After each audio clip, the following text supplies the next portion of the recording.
Hello there, very good evening and welcome to the news tonight where we get you the day's top stories from India and across the world. I'm Tracy Shilshi and here are the headlines. The centre seeks a report from Uttar Pradesh government on the continuing violence in Saharanpur district. Home Ministry also asked for details on steps taken to restore peace. It's a narrow escape for Maharashtra Chief Minister Devendra Fadnavis in Latur. His helicopter crash lands due to bad weather soon after takeoff.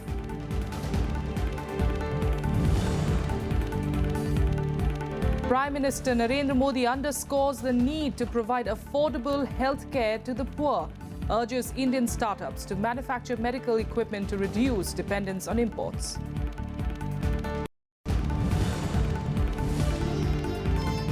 And 11 people have been arrested in the Manchester blast case for having links with the suicide bomber. UK is outraged by alleged leak of intelligence in the case by the US. Our top story, the centre has sent 400 anti-riot police personnel to Saharanpur in Uttar Pradesh to maintain law and order situation in the region where caste clashes took place on Tuesday. The Home Ministry has also asked the Yogi Adityanath government to submit a report on the incident. Section 144 of the CRPC was imposed in the district to maintain peace, while internet and mobile services were suspended to prevent the spread of rumours. Here are more details. Even as the Yogi Adityanath government is in a firefighting mode to bring normalcy in the violence in Saharanpur, the centre on Thursday sought a report from the state government on the continuing violence in the district. The Home Ministry also asked for details on steps taken to restore peace. The violence has claimed 2 lives while several others were injured. Mobile and internet services were also suspended to maintain peace and ensure law and order. इसमें जो दोषी लोग हैं या जिनसे संभावना है breach of peace की, उनको पाबंद किया गया है, कार्रवाई की गई है और अभी और कार्रवाई की आवश्यकता है। सेंसिटिव एरिया आइडेंटिफाई करके उनको जोन्स में बांटा गया है। उसमें गस्टेड ऑफिसर्स पुलिस के और मजिस्ट्रेट्स लगे हुए हैं, वो भ्रमण कर रहे हैं, स्थिति असेस कर रहे हैं, उसके हिसाब से कार्रवाई भी कर रहे हैं। Meanwhile, the fresh violence in Saharanpur sparked a political slugfest with both the BJP government and the BSP blaming each other. जो मायावती जी आज वहाँ सहानुभूति जताने गई हैं, उन्हीं के कुछ लोगों की बोए हुए नफरत के जो बीज हैं, उसी का दुर्भाग्यपूर्ण परिणाम है। यदि इस संगठन से बीएसपी के कुछ भी संबंध थे, तो इस बात का खुलासा इन्होंने मेरे सहारनपुर जिले में जाने से पहले मीडिया आदि में क्यों नहीं किया था, और अब वहां मेरे जाने के बाद इस तरह की ये बातें मीडिया में क्यों प्रचारित कराई जा रही हैं, तो इससे ये स्पष्ट जाहिर हो जाता है कि उत्तर प्रदेश सरकार के खुफिया विभाग की ये रिपोर्ट पूरी तरह से राजनीतिक द्वेष से प्रेरित है, झूठी है व सरासर गलत है। Other opposition parties also accused the BJP of inciting communal tensions in Saharanpur. जिस प्रकार से दलितों का दमन किया जा रहा है सहारनपुर में, वो दिल दहलाने वाला है।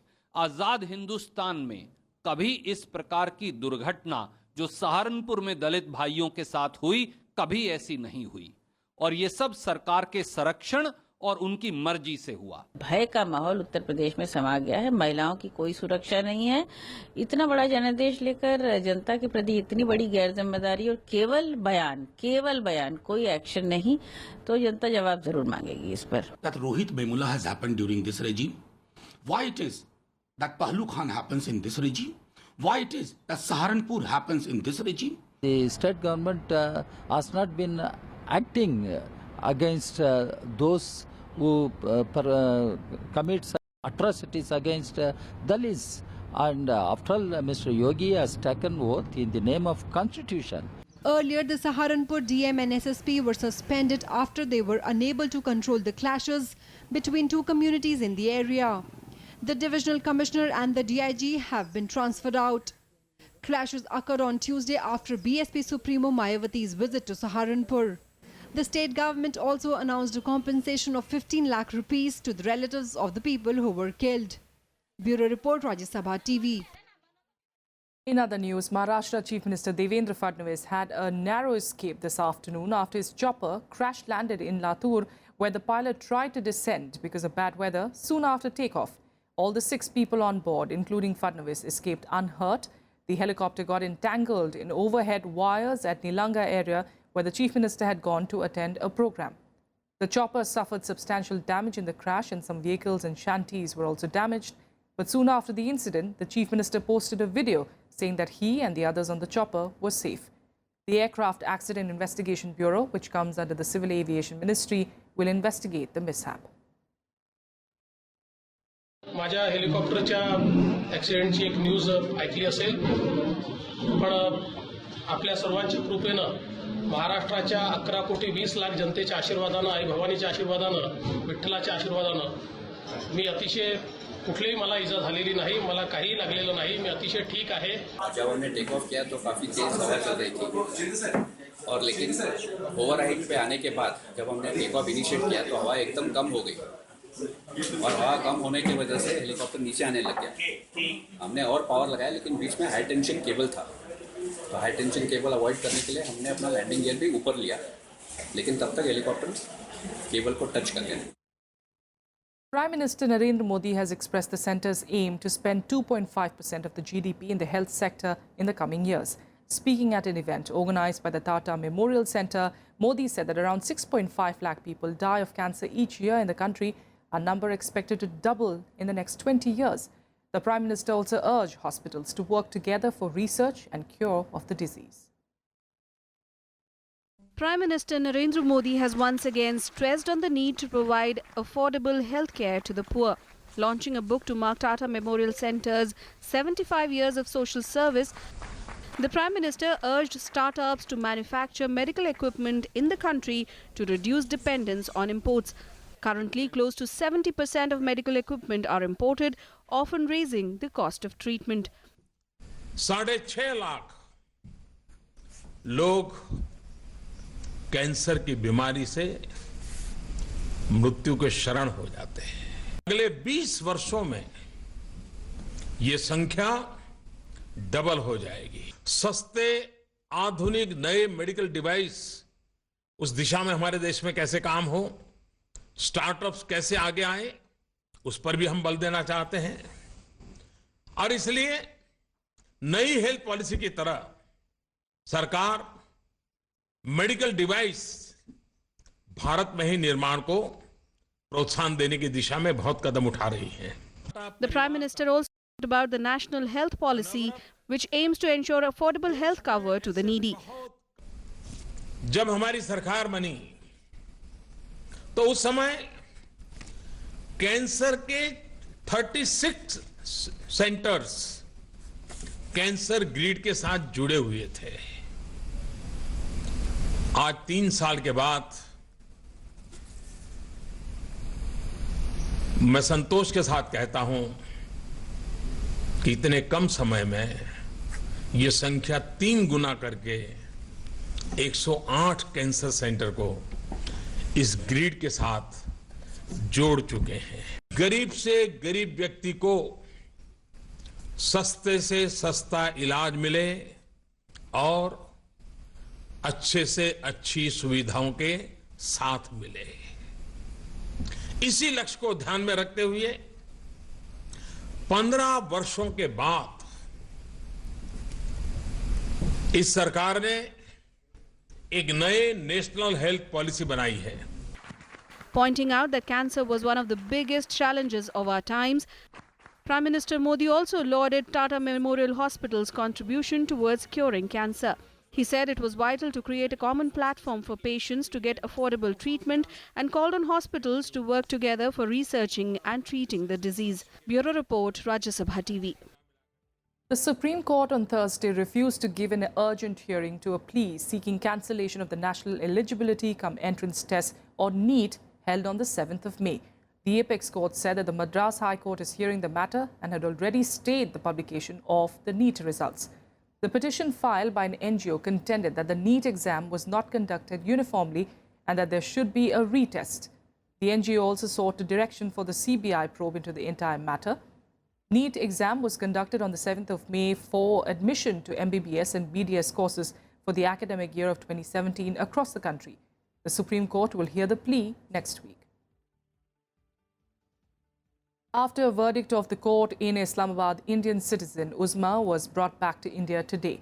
External Affairs Minister Sushma Swaraj accepted that the role of the Pakistani government and judiciary is commendable in this particular case. While she thanked the neighbouring country for that, Uzma felt proud of being an Indian and thanked the Ministry of External Affairs. An emotional Uzma touching Indian soil after crossing the Wagah border. Pakistani officials on Thursday handed her over to the BSF at the border. Accompanied by Indian Deputy High Commissioner J.P. Singh, Uzma reached Delhi by flight from Amritsar. After meeting External Affairs Minister Sushma Swaraj, she narrated her tale to the media. जो मुझ पर हुआ, जो मेरे साथ हुआ, वो किसी और के साथ कभी ना हो, क्योंकि शायद मैं लकी थी या मेरी बेटी का नसीब बोलो कि उसको एक माँ दोबारा फिर से मिल गई, उसके नसीब से शायद मैं बचकर आ गई। जब मैं वहाँ पर जाती थी तो सुषमा मैम का रोज़ाना मेरे पास कॉल आता था कि बेटा फिक्र नहीं करना, हम हैं यहाँ पर, हम लड़ रहे हैं आपके लिए, कुछ नहीं होने देंगे हम आपको। बिना इस बात को देखे कि हिंदुस्तान पाकिस्तान के बीच में तनाव के क्या रिश्ते हैं, मैं कहना चाहूँगी कि आज अगर उज़मा यहाँ है तो उसमें पाकिस्तान के विदेश मंत्रालय ने भी हमारा बहुत सहयोग किया है। पाकिस्तान के गृह मंत्रालय ने भी हमारा बहुत सहयोग किया है। Uzma's brother said he was happy that she had returned safely from Islamabad. He also thanked the External Affairs Minister for her help to his sister at a time when relations with Pakistan are shaky. किसी बात की कोई कमी नहीं छोड़ी, यहाँ से special वकील भेजा है, अच्छे से अच्छी जल्दी से जल्दी उन्होंने कार्रवाई करी है। इतनी जल्दी हो जाएगा ये उम्मीद नहीं थी। हमारी यहाँ की गवर्नमेंट ने हमारी पूरी हेल्प करी है, इसका मैं बहुत तहे दिल से धन्यवाद करना चाहता हूँ। Uzma says she was forced into marriage with Pakistani national Tahir Ali and kept in a remote place called Guner. Uzma revealed that she was always scared and was not treated well. Somehow she reached the Indian High Commission in Islamabad where she found shelter. Thereafter, the Islamabad High Court allowed her return to Delhi. The type of relationship exists between India and Pakistan. It is very interesting to see that Uzma's return was possible just because of Pakistan government cooperated. It will be interesting to see further that how India-Pakistan goes further in the relationship, given the fact that we are fighting on Kulbhushan Jadhav. Akhilesh Suman for Rajya Sabha Television with camera person D.K. Pandey in Delhi. And here are a look at other developments from across the country nationwide. Veteran BJP leaders L.K. Advani, Murli Manohar Joshi and Uma Bharti have been asked to appear before Lucknow court on the 30th of May in connection with the Babri Masjid demolition case. Charges would be framed against the leaders on the said date, and the court has warned that there would be no exemptions. A special CBI court is hearing the case against Advani and others after the Supreme Court last month ordered restoration of criminal conspiracy charges against them. A special CBI court on Wednesday granted bail to the 5 accused in the Jharkhand coal block allocation case. The accused include Jindal Steel's advisor Anand Goel. The case pertains to the allocation of the Amarkonda Murdadangal coal block in 1993. The court has directed the accused persons to neither tamper with evidence nor influence witnesses. The case will be next heard on the 10th of July.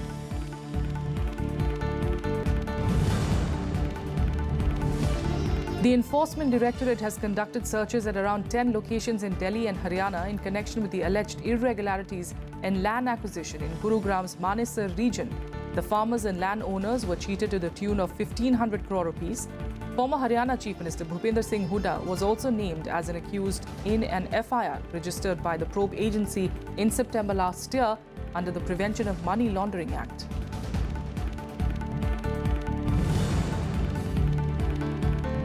BJP workers clashed with police in Kolkata during their march to the police headquarters.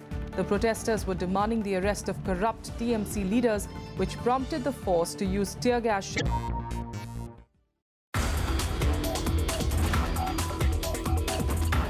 Centre really will drive many new initiatives in many areas of science. We do have some institutes of excellence throughout the country, and TIFR is one, but they're not enough.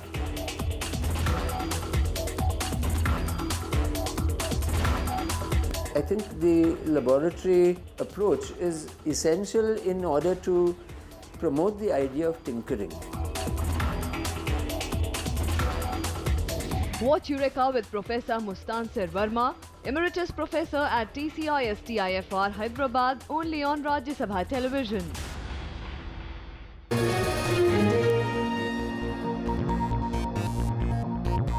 Welcome back. Let's get you international news now, and the top story continues to be the probe into the Manchester blast. 11 people have been arrested so far, including a woman who was, of course, let go after a few hours for having links with a 22-year-old suicide bomber. While the probe continues, the British government is now caught up with a different problem: alleged leak of intelligence and information about the blast by the US. Here are more details. 2 leaks in as many days, allegedly by the US, has got the British police outraged, so much so that they have stopped sharing information with America about the probe. The BBC reports that UK officials are very upset about photos in the New York Times which show debris from the Manchester Arena attack. This came after the name of bomber Salman Abedi was leaked to US media just hours after the blast. Prime Minister Theresa May is expected to raise concerns with US President Donald Trump during the NATO meeting later today. I will make clear to President Trump that intelligence that is shared between our law enforcement agencies must remain secure. Tomorrow I will be attending the G7 summit in Italy, where I will lead a discussion on counter-terrorism and on how we will work together to prevent the plotting of terrorist attacks online and to stop the spread of hateful extremist ideology on social media. Greater Manchester Police, which is leading the investigation on the ground, gives its information to National Counter-Terrorism, which then shares it across governments.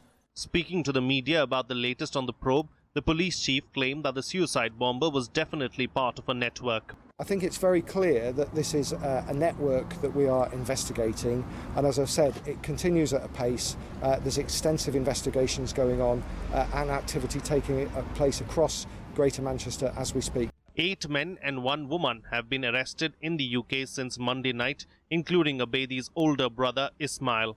Abedi's younger brother and father were also held by special forces in Libya's capital, Tripoli.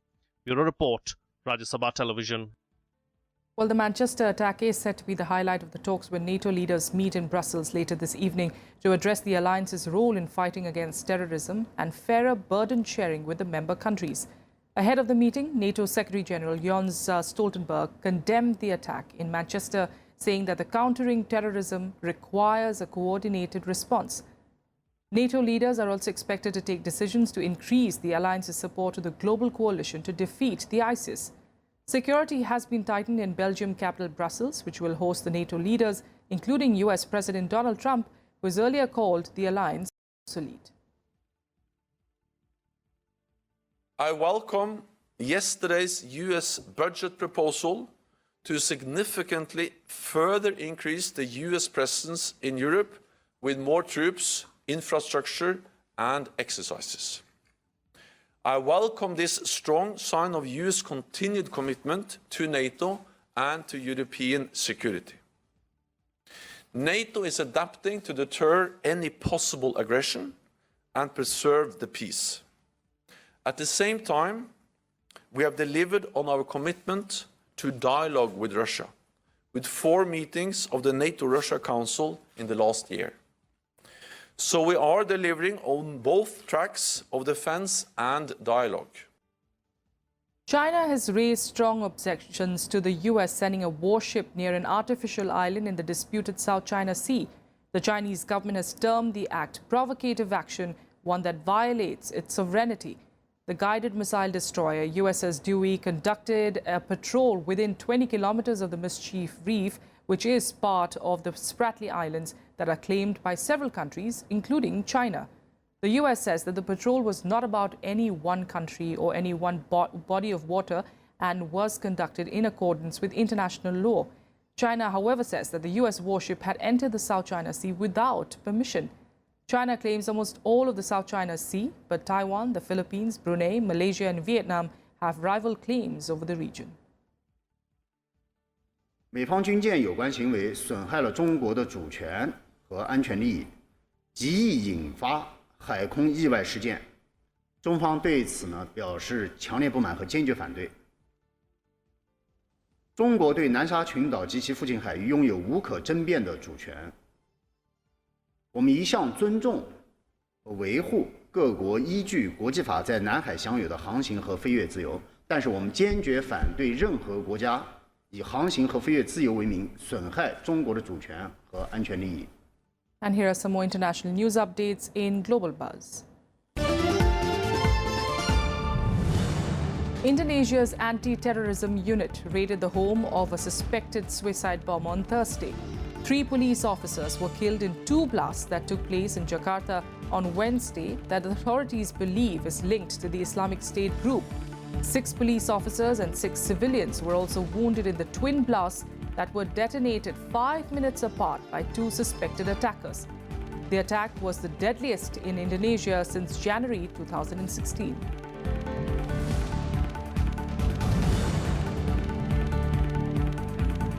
Rocket Lab, a Silicon Valley-funded space launch company, launched the maiden flight of its battery-powered 3D-printed rocket from New Zealand. The successful launch of the rocket is an important step for New Zealand in the commercial race. The country is also planning to send satellites bound for a north-to-south orbit around the poles.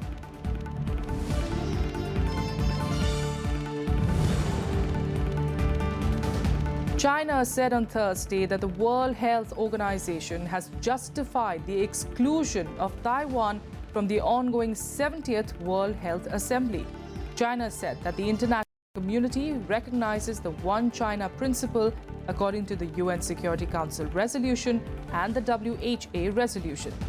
Taiwan has been participating in the assembly since 2009 with the observer status as Chinese Taipei.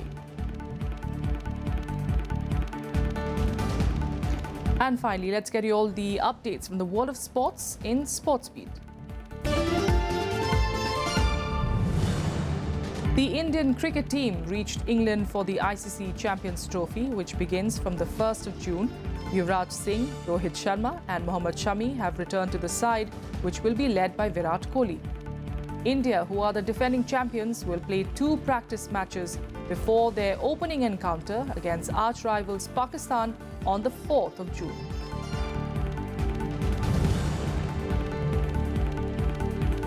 Manchester United won the Europa League title after beating Ajax 2-0 in the final on Wednesday. Paul Pogba's deflected shots put United ahead in the 18th minute. Henrik Mkhitaryan then doubled the lead with his 6th goal of the campaign as United claimed their 2nd major trophy of the season, having won the EFL Cup earlier in the season. With this win, United became the 5th team to claim all European trophies.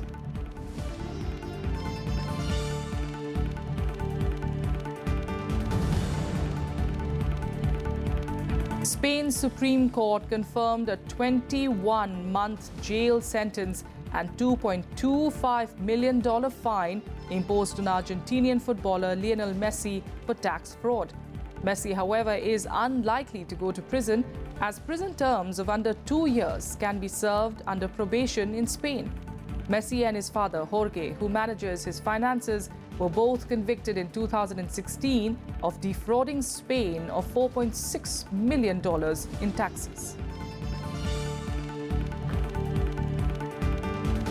That's all we have for you on the news tonight. From the entire team here, good night. Do join us again tomorrow.